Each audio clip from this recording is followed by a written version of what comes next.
بسم اللہ الرحمن الرحیم۔ علامہ یافعی رحمۃ اللہ علیہ نے فرمایا ہے کہ ایک نوجوان نہایت بدکار تھا، لیکن جب بھی وہ کسی معصیت یا گناہ کا ارتکاب کرتا تو اس کو ایک کاپی میں نوٹ کر لیتا۔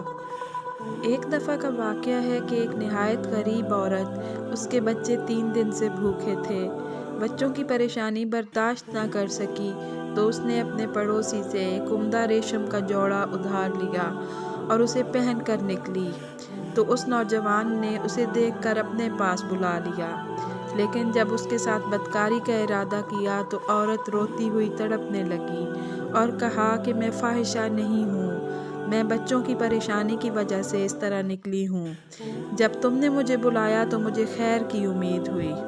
اس نوجوان نے اسے کچھ درہم و روپے دے کر چھوڑ دیا اور خود رونے لگا اور اپنی والدہ سے آ کر پورا واقعہ کہہ ڈالا۔ اس کی والدہ اس کو ہمیشہ معصیت سے روکتی اور منع کرتی تھی۔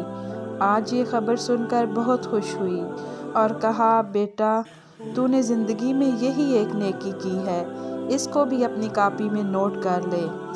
بیٹے نے کہا کہ کاپی میں اب کوئی جگہ باقی نہیں رہی۔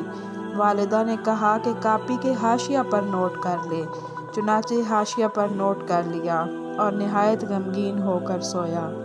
جب بیدار ہوا تو دیکھا کہ پوری کاپی سفید اور صاف کاغذوں کی ہے، کوئی چیز لکھی ہوئی باقی نہیں رہی، صرف حاشیہ پر جو آج کا واقعہ نوٹ کیا تھا وہی باقی ہے، اور کاپی کے اوپر کے حصہ میں یہ آیت لکھی ہوئی تھی، ان الحسنات یذھبن السیئات، بے شک نیکیاں برائیوں کو مٹا دیتی ہیں۔ اس کے بعد اس نوجوان نے ہمیشہ کے لیے توبہ کر لی اور اسی پر قائم رہ کر مرا۔ بلا شبہ اللہ کی رحمت اس کے غضب پر حاوی ہے، اور وہ تو خود فرماتا ہے، نبی یا عبادی انی انا الغفور الرحیم، اے نبی میرے بندوں کو خبر دے دیجئے کہ بے شک میں غفور الرحیم ہوں۔ اس واقعے میں ہمارے لیے بہت سے سبق ہیں۔ سب سے بڑا سبق تو یہ ہے کہ ہمیں اپنے گناہوں کا احساس ہونا چاہیے اور ہمیں اپنے گناہوں کو یاد رکھنا چاہیے۔ ہم وقتی طور پر کسی بھی وقتی فائدے کے لیے کسی گناہ کے مرتکب ہوتے ہیں اور پھر اسے بھول جاتے ہیں، جس کی وجہ سے ہمارے اندر احساس ندامت ختم ہو جاتا ہے۔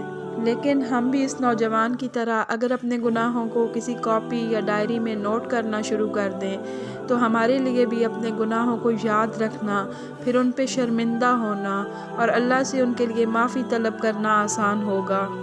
دوسرا بڑا سبق یہ ہے کہ ہمیں اللہ کی رحمت سے مایوس نہیں ہونا چاہیے، ہم کتنے بھی گنہگار یا بدکار کیوں نہ ہوں، اللہ کی شان بہت بڑی ہے، اور اللہ تعالیٰ بندے کے جس عمل سے سب سے زیادہ خوش ہوتے ہیں وہ یہ ہے کہ وہ اپنے گناہوں کے لیے توبہ کرے۔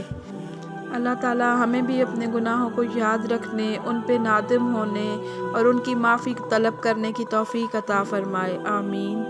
رب یسر ولا تعسر وتمم بالخیر وبک نستعین۔